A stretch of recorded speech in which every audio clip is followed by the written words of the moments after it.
we chant Hare Krishna.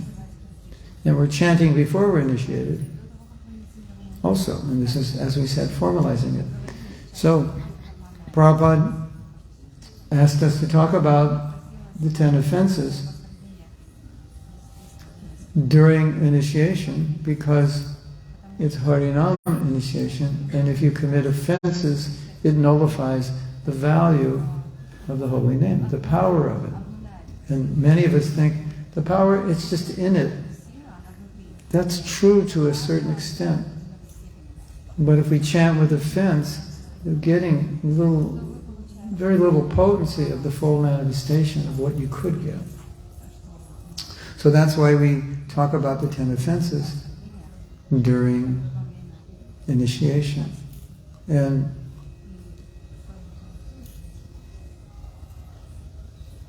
I think the main offense, as Bhaktivinoda Thakur said, is apathy. You know what apathy means? I don't care. Bhaktivinoda Thakur said, inattention is the cause of all other offenses. And he said apathy is one of the aspects of inattention. As soon as you're apathetic, you could make all 10 offenses very easily. Like, you don't care. As soon as we don't care, everything goes down.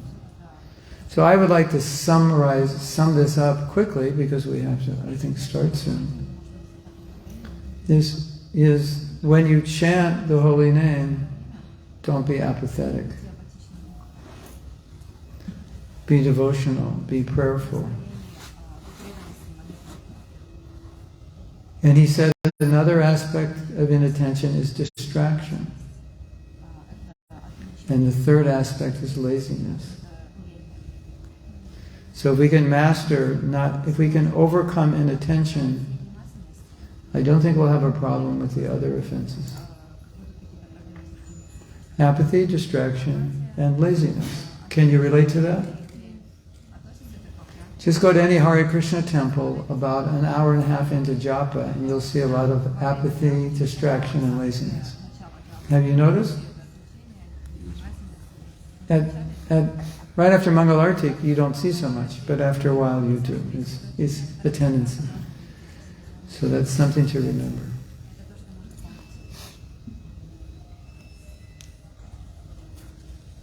For everybody, for all of us, that's very important. Another thing I'd like you to remember, it's a very simple principle, but it's very powerful. We're trying to communicate with Krishna through the holy name. We're trying to show Krishna what is in our heart and what we want. Hare Krishna, we're asking, we're begging.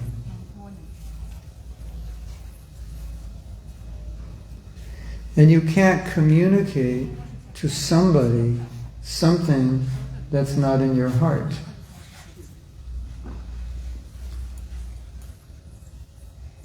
Have you ever wondered why Krishna is not fulfilling a prayer? Have you ever wondered? Or why I'm not getting a taste for japa? I have a little joke. It goes like this. It's a conversation with your bead bag. So I'm talking to my bead bag, and I'll shake it, and that means my bead bag's talking to me. Okay? I did a video of this. Maybe you saw it. You're boring. No, you're boring. Can you relate? I'm not boring. It's you who are boring. What's in your heart right now? Stone, cement. Yeah, if you chant with stone and cement in your heart, you're going to be boring. You're going to be bored. But I'm not boring. So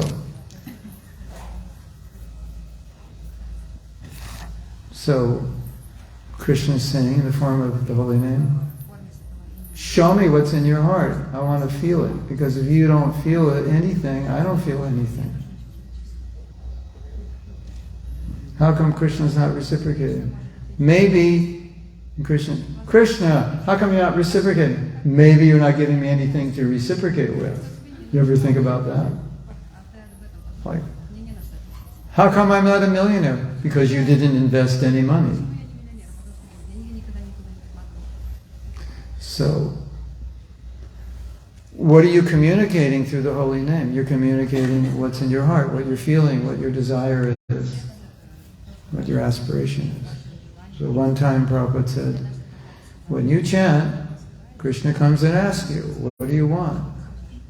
And he wants to know through the holy name what you want.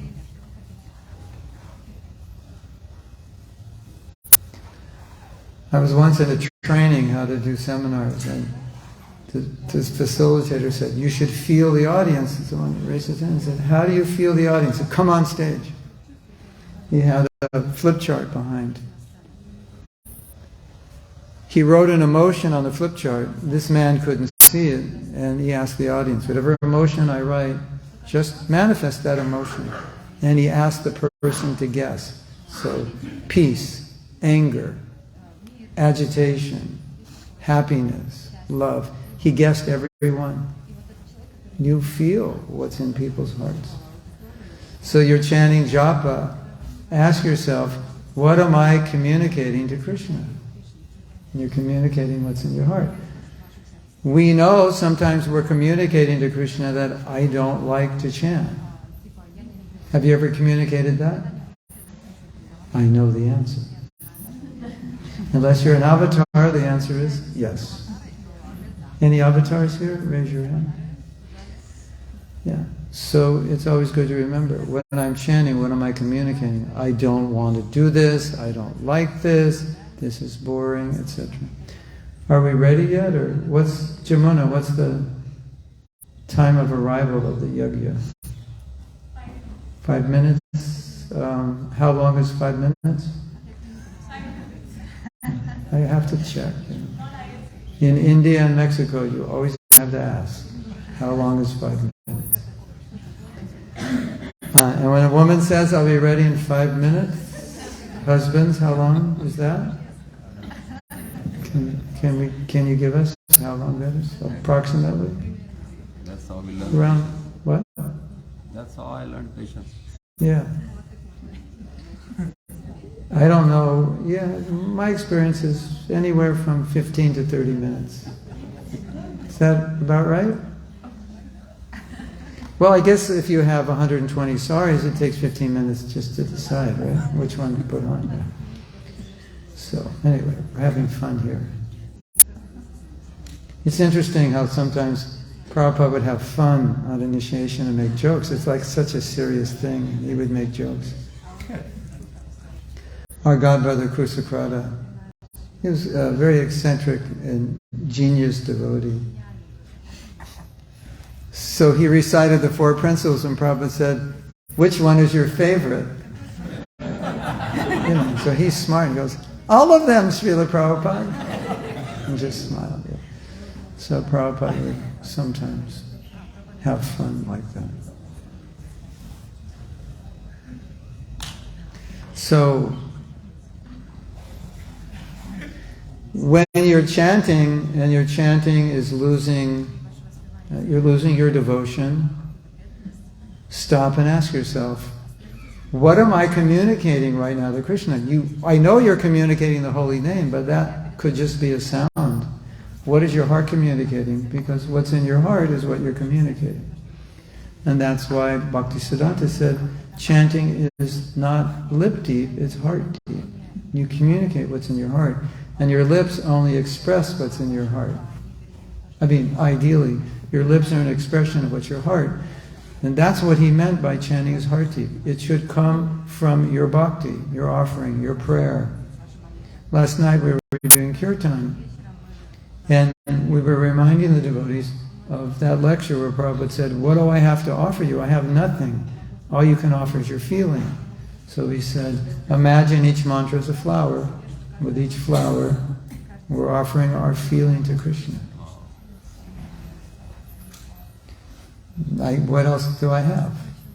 What else can I offer? So that's the essence. That's what chanting is. So if I'm chanting and not offering anything other than I wish I wasn't chanting, or this is boring, or I don't like it, and then you're telling Krishna, this is boring, he's saying, no, you're boring. Does that make sense? Yes. Okay. That's all I wanted to say.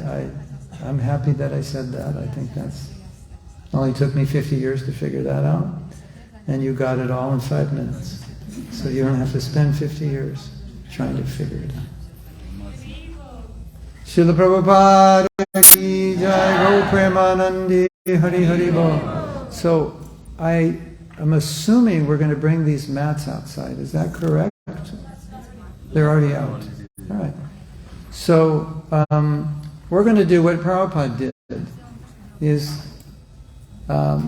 He went to Juhu, his rooms weren't ready, and they had another place for him to stay, and he said, take me to my rooms. Well, Prabhupada, they're not ready, take me to my rooms. So you go to the room, you sit down, the workers see you, they work faster. So we're going to go and sit down and speed them up. What do you think? Good idea? Okay, let's go. Go Premanandi, Hari Hari Go.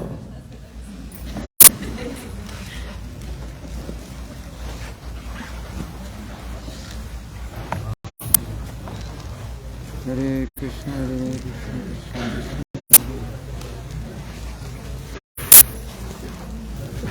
Actually, I thought about Govardhana, about her name. Oh, really?